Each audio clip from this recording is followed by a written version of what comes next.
डफली से नहीं वाजते धूर बचा तुझ्या नावाची ही आरती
आरती वडील झाली खरंच छान. आज किती प्रसन्न वाटतंय ग खरंच. आणि आरती केली आणि लक्ष्मी खरंच तुझी तयारी करून नाही का खरंच माझं मन अगदी प्रसन्न वाटलंय. कारण आज आपल्या बाळूचा वाढदिवस आहे ना त्यासाठी आरती गायली. आरती गाऊन आणि बाळूच्या वाढदिवसाची तयारी पण झाली आहे. खरंच अगं आज लवकर उठलीस नाही का? बरोबर आहे. आपला बाळू आहे ना त्याचा वाढदिवस आहे ना त्यामुळे लवकर चढा सर्वांना करून पूर्ण तयारी केली. रांगोळी वगैरे टाकली. खरंच छान लक्ष्मी. कारण आज आपल्या बाळूचा वाढदिवस आहे ना.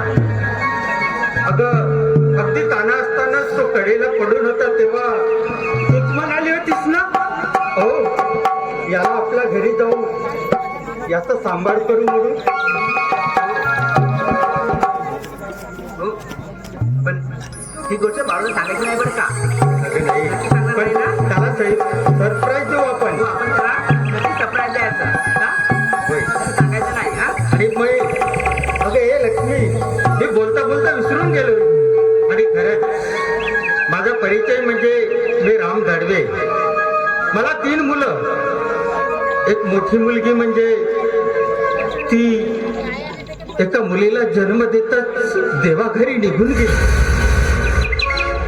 आणि मधला मुलगा म्हणजे माझा सागर. तो एक बँकेमध्ये मॅनेजर म्हणून काम करतोय. आणि छोटा मुलगा म्हणजे सुधीर आणि तो कॉलेज करतोय.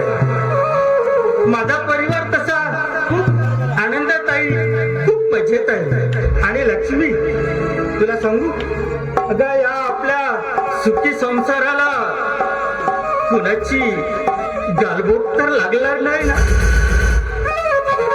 हे काय हो आनंद क्षणामध्ये ते वाईट विचार आणता मनामध्ये. हो वाईट विचार आणू नका. अगं लक्ष्मी मी काय म्हणतो हे बघ अशा आनंदाच्या क्षणी पुन्हा एखादा भक्तिगीत म्हणून दाखव ना. खूप बरं वाटेल ग मला. खरंच का? होय थांबा मी येते.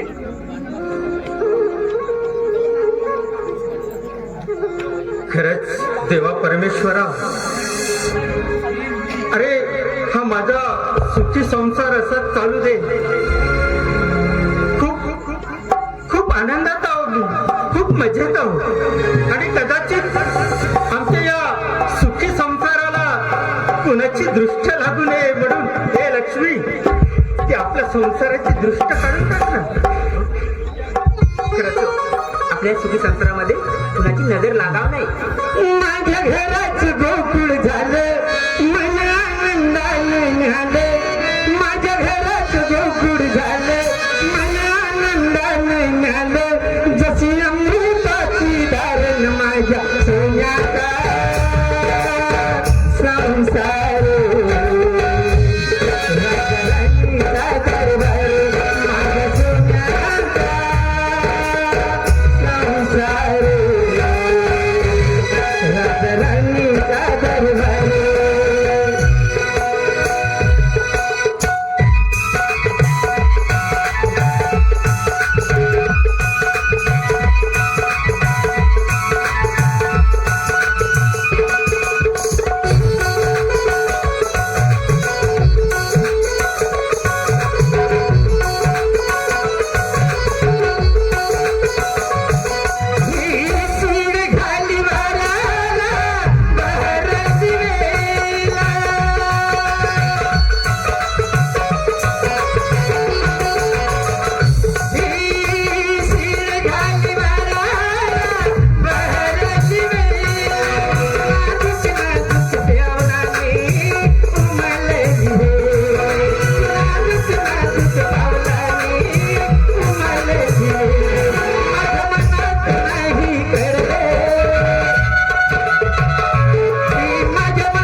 राजाराणी